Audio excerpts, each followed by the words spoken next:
Hello friends, तो आज हम पढ़ेंगे torque on A dipole in a uniform electric field. ये बहुत इंपॉर्टेंट टॉपिक है और इसका डेरिवेशन अक्सर एग्जाम में पूछा जाता है। तो सबसे पहले हमें देखना होगा कि टॉर्क क्या है, टॉर्क शब्द क्या है। तो थोड़ा हम रफ देख लेते हैं। थोड़ा अगले स्लाइड से आप लिखना स्टार्ट कीजिएगा। थोड़ा रफ वर्क देख लेते हैं। सबसे पहले देखते हैं टॉर्क क्या है। आप सभी ने नल को तो देखा ही होगा। नल नल को आप कैसे खोलते हैं? मान लीजिए ये नल का इन पॉइंट है, ऐसा कुछ है। ये नल ऊपर से देख रहे हैं, नल कुछ इस तरह का है। तो नल खोलने के लिए क्या करना पड़ता है? यहाँ फोर्स लगाना पड़ता है। मान लीजिए एक अंगुली से हम लोग इधर फोर्स लगाते हैं और दूसरे अंगुली से क्या करते हैं? इधर फोर्स लगाते हैं। नल यहाँ अंदर में ये रहता है, यहाँ स्क्रू ड्राइवर रहता है अंदर में और नल इधर से निकला रहता है। ठीक है, चलिए। तो फोर्स लगता है। तो जब भी हम नल खोलने के लिए फोर्स लगाते हैं, हाथ को घुमाते हैं, तो क्या होता है? इक्वल फोर्स लगता है। इधर भी एफ, उधर भी एफ। इन दोनों में अंतर क्या है कि इन दोनों का डायरेक्शन बस अलग रहता है, यानी सेम मैग्नीट्यूड डिफरेंट डायरेक्शन। तो इस तरह का जोड़ा जो बना फोर्स का, उसे हम कपल कहते हैं। कपल कपल का हिंदी अर्थ ही होता है जोड़ा, यानी दो फोर्स बस क्या है, एक दूसरे से डायरेक्शन में उल्टा है, मैग्नीट्यूड में बराबर है, डायरेक्शन में उल्टा है, उसे कपल कहते हैं। और जब हम इस फोर्स को, यानी फोर्स का मैग्नीट्यूड इनटू दोनों का क्या, परपेंडिकुलर डिस्टेंस, परपेंडिकुलर यानी 90 डिग्री का, इसको बढ़ा दीजिए, मान लीजिए इसको भी बढ़ा दिए, दोनों का 90 डिग्री का जो डिस्टेंस होगा, मान लीजिए ये डी है, तो उसको कपल तो उसे क्या कहते हैं? टॉर्क कहते हैं। टॉर्क टॉर्क यानी टॉर्क किसको कहेंगे? फोर्स, कोई एक फोर्स, ठीक है ना, कोई एक फोर्स और जो दूसरा फोर्स जो लग रहा है, उन दोनों के बीच का परपेंडिकुलर डिस्टेंस, उसको हम क्या कहते हैं? टॉर्क कहते हैं। ठीक है, तो अब हम थोड़ा देखते हैं कि फील्ड में टॉर्क कैसे लगेगा। मान लीजिए ये हमारा यूनिफॉर्म इलेक्ट्रिक फील्ड है। यूनिफॉर्म इलेक्ट्रिक फील्ड है यहाँ। ये हमारा डायपोल रख दिया हम लोगों ने। मान लीजिए ये चार्ज है, यहाँ कितना है? प्लस क्यू चार्ज है, यहाँ माइनस क्यू चार्ज है। तो इलेक्ट्रिक फील्ड में अगर प्लस क्यू चार्ज रखेंगे तो प्लस क्यू चार्ज पे फोर्स किधर लगेगा? इलेक्ट्रिक फील्ड के डायरेक्शन में लगेगा। इधर कितना फोर्स लगेगा? F is equals to q E force लगता है। तो क्या होगा? फोर्स क्यू ई इधर लगेगा। माइनस चार्ज इलेक्ट्रिक फील्ड में रखते हैं तो फोर्स किधर लगता है? इलेक्ट्रिक फील्ड के अपोजिट डायरेक्शन में, यानी इधर लगेगा फोर्स। कितना? क्यू ई का मैग्नीट्यूड, बस डायरेक्शन क्या होगा? अपोजिट होगा। ये पढ़ा था हम लोगों ने कि plus Q charge electric field में रखते हैं तो उस पर फोर्स इलेक्ट्रिक फील्ड के डायरेक्शन में लगता है, और माइनस क्यू चार्ज को इलेक्ट्रिक फील्ड में रखते हैं तो उस पर फोर्स इलेक्ट्रिक फील्ड के अपोजिट डायरेक्शन में लगता है। अब मान लीजिए ये 2a डिस्टेंस का है। ये क्या है? 2a डिस्टेंस का है। तो हम क्या करेंगे? बस इसका कंपोनेंट ले लेंगे। ये दो फोर्सेस हुए, इसको यहाँ बढ़ा देंगे, इसको यहाँ बढ़ा देंगे। तो हमको क्या चाहिए? बस ये डिस्टेंस चाहिए। टॉर्क देखिए इस पे लग रहा है। टॉर्क लगने से क्या होता है? कोई भी ऑब्जेक्ट घूमता है। हम क्या कहते हैं? नल नल चलाने के लिए क्या करते हैं? उसके ऊपर वाले को घुमाते हैं हम।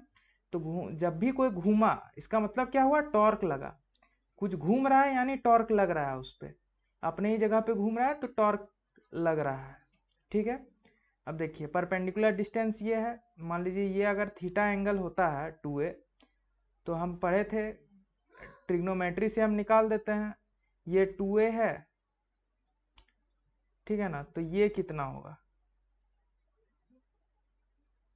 ये डिस्टेंस कितना होगा? निकल जाएगा हमारा। कंपोनेंट हम जानते हैं, यूज करना जानते हैं। अगर मान लीजिए हम पढ़ चुके हैं कि ये मान लीजिए अगर आर वेक्टर है, उसको उसका इफेक्ट अगर इस एक्सिस में दिखाना है, थीटा बन रहा है, तो उसका इफेक्ट कितना होगा? आर कॉस थीटा होगा। अब देखिए ये 2a है, ये थीटा है, इस पर इसका इफेक्ट किधर चाहिए हमको? इधर नहीं चाहिए, इधर चाहिए, ऊपर वाला चाहिए।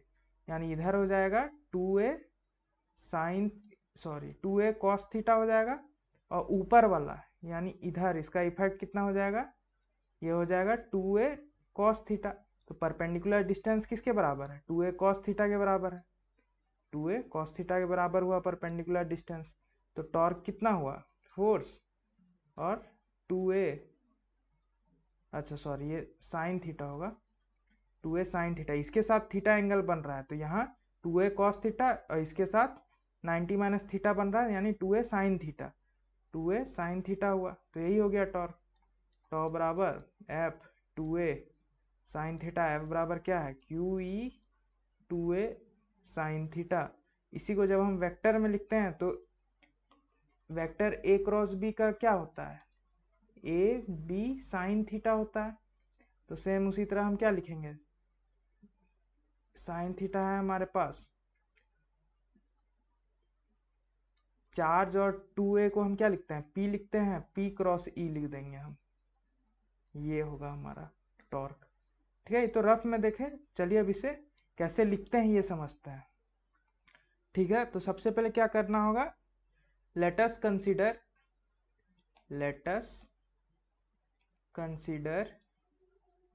an dipole, let us consider a dipole of charge minus q and plus q and of length 2a placed in a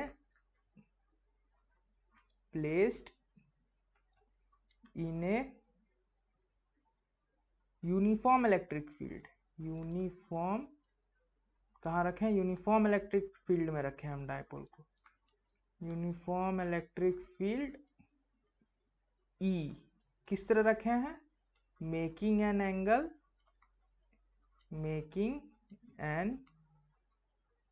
angle theta with it, किस तरह हम रखे हैं डायपोल। ये हुआ हमारा क्या हुआ, ये इलेक्ट्रिक फील्ड है हमारा, ये डायरेक्शन जो दिख रहा है, और ये क्या हुआ हमारा डायपोल हुआ। यहाँ हम रखते हैं प्लस चार्ज, यहाँ रख दिए हम, और यहाँ क्या रखे, यहाँ रखे हम माइनस क्यू चार्ज रख दिए हम। ठीक है, इन दोनों का ये उसका ओरिजिन हुआ डायपोल का, और डायपोल का डिस्टेंस कितना है, यहाँ से 2a डिस्टेंस है, यहाँ से यहाँ तक का। ठीक है, ये रख दिए इलेक्ट्रिक फील्ड में रख दिए। अब हम क्या जानते हैं कि इस पे फोर्स लगेगा। ठीक है, वही बात को लिखते हैं हम, force exerted on plus Q charge कितना होगा, वेक्टर फॉर्म में लिखेंगे, F इज इक्वल्स टू क्या होता है, ये रफ है अभी देखिएगा, F इज इक्वल्स टू क्या होता है, QE होता है। वेक्टर फॉर्म में लिखते हैं तो ये क्या हो जाएगा, QE वेक्टर हो जाएगा। ठीक है, यानी किधर फोर्स लगा, इस तरह इसको दिखा दीजिए, ये QE फोर्स लगा। रफ वाले पोर्शन को मिटा देते हैं, चलिए ये मिटा दिया हम लोगों ने। अब क्या करेंगे, force exerted on minus Q charge पर कितना फोर्स लगेगा, माइनस QE, यही हम लोगों ने पढ़ा था। यानी Q मैग्नीट्यूड है और माइनस E इसका डायरेक्शन है, ये इधर लगा। ठीक है, ये QE किधर लगा, इधर लगा। ठीक है, यहां तक तो समझ में आ रहा है। अब देखिए, total force F, total translational force कितना हुआ, टोटल ट्रांसलेशनल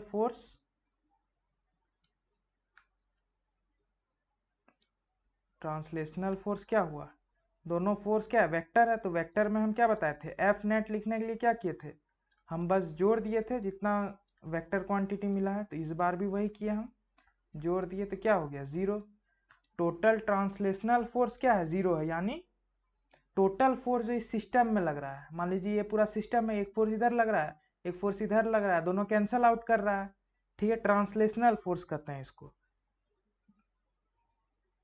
अब देखिए, नेट ट्रांसलेशनल फोर्स तो 0 है, उसके बाद एक स्टेटमेंट लिखेंगे, however forces act at different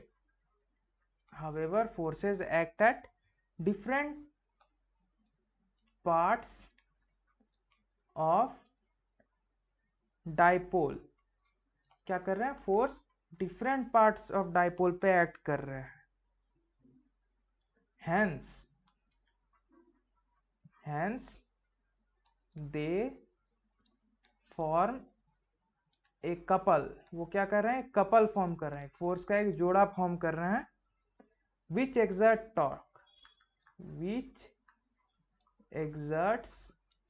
torque, जो क्या लगा रहा है? टॉर्क लगा रहा है। टॉर्क के कारण क्या होता है?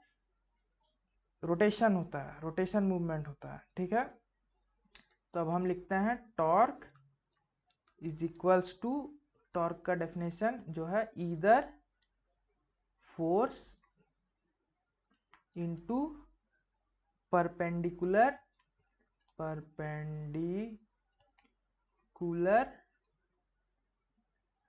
Distance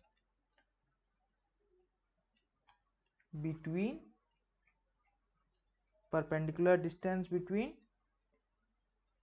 to forces. ये हुआ टॉर्क का डेफिनेशन। ठीक है, अब हम क्या करना है? परपेंडिकुलर डिस्टेंस क्या है? परपेंडिकुलर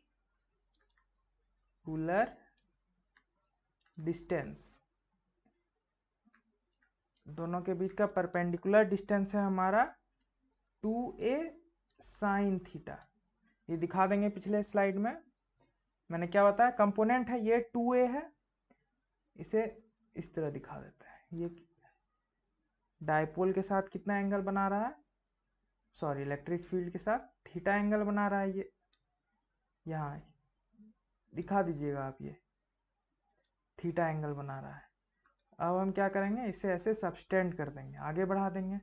अगर ये 2a है, क्या है? ये 2a है, तो ये क्या होगा? परपेंडिकुलर डिस्टेंस जो फोर्स का होगा,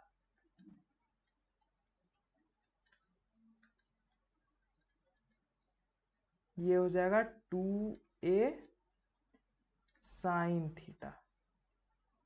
2a साइन थीटा दिखा दीजिएगा आप इसे इस तरह, यहां से यहां तक डायग्राम इस तरह डॉटेड डायग्राम में दिखाइएगा। ठीक है, कैसे हुआ थोड़ा सा रफ में समझा देता हूँ फिर से, कैसे हुआ ये, कैसे हो रहा है। मैंने क्या बताया था? आर वेक्टर अगर थीटा एंगल किसी के साथ बना रहा है तो उसे दो हिस्सों में तोड़ा जा सकता है। डायपोल क्या है? एक वेक्टर है, तो उसे भी हम तोड़ सकते हैं, दो हिस्सों में तोड़ा जा सकता है। यानी आर दो हिस्सों में टूटेगा, यहाँ नीचे गिरेगा, ये कितना होगा? आर कॉस थीटा, और इसके साथ एंगल कितना बना रहा है? 90 माइनस थीटा, तो इधर कितना, इसका कंपोनेंट इधर कितना आएगा? R sine theta. तो बस वही किया हम लोगों ने।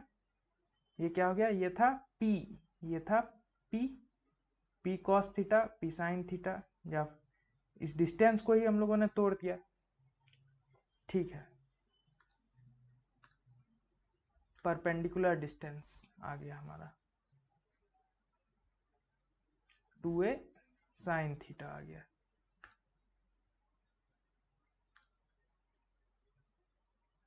अब हमें क्या करना है? हेंस क्या आ गया? अब हमारा टॉर्क आ गया।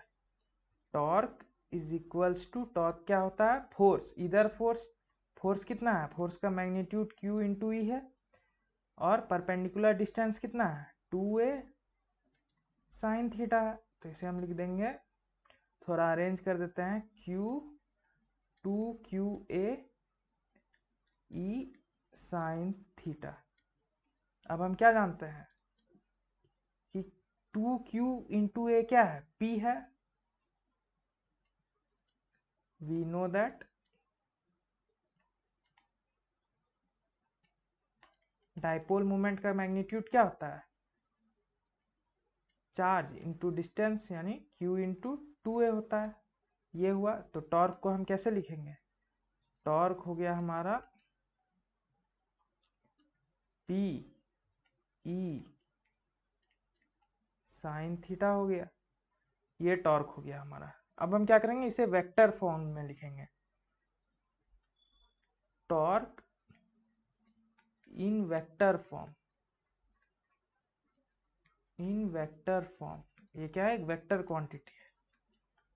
वेक्टर फॉर्म में क्या होगा, P क्रॉस E, ठीक है। हम जानते हैं थोड़ा रफ में, अगर A vector cross B vector होता है, B वेक्टर, तो क्या होता है इसका प्रोडक्ट AB साइन थीटा होता है, इंटू एन कैप कुछ आता है, ठीक है।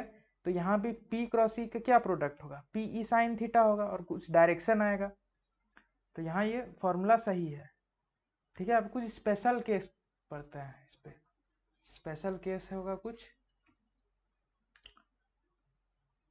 स्पेशल केस, ठीक है। टॉर्क आ गया, तो मैक्सिमम टॉर्क कितना होगा, मैक्सिमम टॉर्क कितना होगा,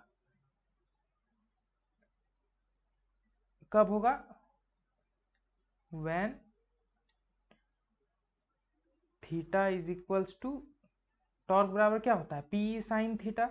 अब मैक्सिमम कब होगा, पी तो चेंज नहीं हो रहा है, ई भी चेंज नहीं हो रहा है, क्या चेंज होगा, साइन थीटा। साइन थीटा की मैक्सिमम वैल्यू कब होती है, साइन थीटा की मैक्सिमम वैल्यू 1 होती है। कब होती है 1, जब थीटा होगा 90 डिग्री के बराबर।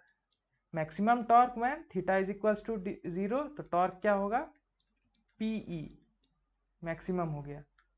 मिनिमम टॉर्क, मिनिमम टॉर्क क्या होगा, when theta is equals to 0। अगर थीटा 0 होगा तो क्या होगा, थीटा 0 होगा तो साइन थीटा बराबर क्या होगा, 0 हो जाएगा, तो टॉर्क क्या होता है, पी साइन थीटा हो जाएगा, 0 इंटू पी। तो ये 1 2 और 3 यहाँ तक लिख दीजिएगा, 1 मार्क्स भी आपका नहीं कटेगा, ठीक है। तो आज का टॉपिक यहीं खत्म हुआ, थैंक यू।